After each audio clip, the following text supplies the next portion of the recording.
I suddenly heard a gut-wrenching scream outside. I walked to the balcony and saw a military helicopter crash into a nearby building. Instinctively, I leaned over to look down. People were running in every direction, like a tide of panic. That's when I saw her, my girlfriend, but she lunged at an old man with someone else and started biting. I collapsed to the floor in shock. Stumbling back into the apartment, suddenly my neighbor kicked open the door. He said his roommate had gone mad and begged to stay. Before I could react, he ran straight into the bathroom. I noticed a wound on the back of his neck. My heart sank. I grabbed a knife to protect myself. The TV cut to a breaking news alert. A zombie virus had broken out. Anyone bitten would turn. The neighbor stepped out and saw the news. He swore he was fine, but I saw the red in his eyes. I raised the knife and told him to leave. He hesitated, then stepped out. I locked the door behind him. Moments later, a terrible scream echoed outside. I peeked through the peephole. He had been taken down by zombies. I sank to the ground, hands trembling. Night fell, but I couldn't calm down. Then, a text popped up from Dad. I panicked and called back nonstop. No one answered.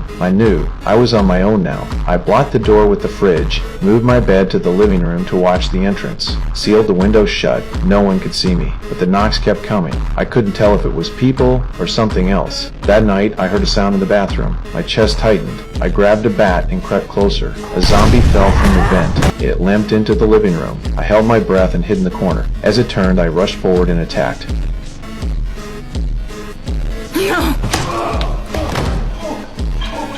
I shoved it off the balcony, then used a surfboard to block the vent. Days later, the water stopped running, and the food was almost gone. I started to lose hope. Then, my phone buzzed. A voice message from my parents. I couldn't hold back my tears. The next day, I spotted a girl on the opposite balcony. I watched her through the window. She pulled the curtain closed, but just seeing her made me feel less alone. That night, I cleaned myself up. The next morning, I waved at her from the balcony. She saw me too, but the streets below were full of zombies. We didn't speak. We rode to each other. She said she had no water left. I tied a rope and sent a bottle across, but it hit the railing and made a noise. A zombie heard it and started climbing. I threw another bottle to distract it. It turned toward me and charged. More banging came from the door. The zombies were closing in. I told her to go inside and lock the balcony. I held the door with all my strength. Then, everything went silent. But it wasn't over. Another zombie had climbed onto the balcony. It smashed into the glass, trying to break through. I grabbed the bat and braced myself. The glass shattered, but the zombie passed out.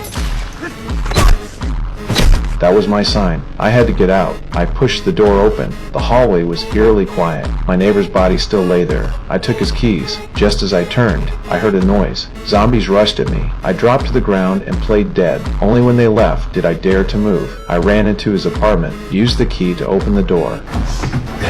Oh, no!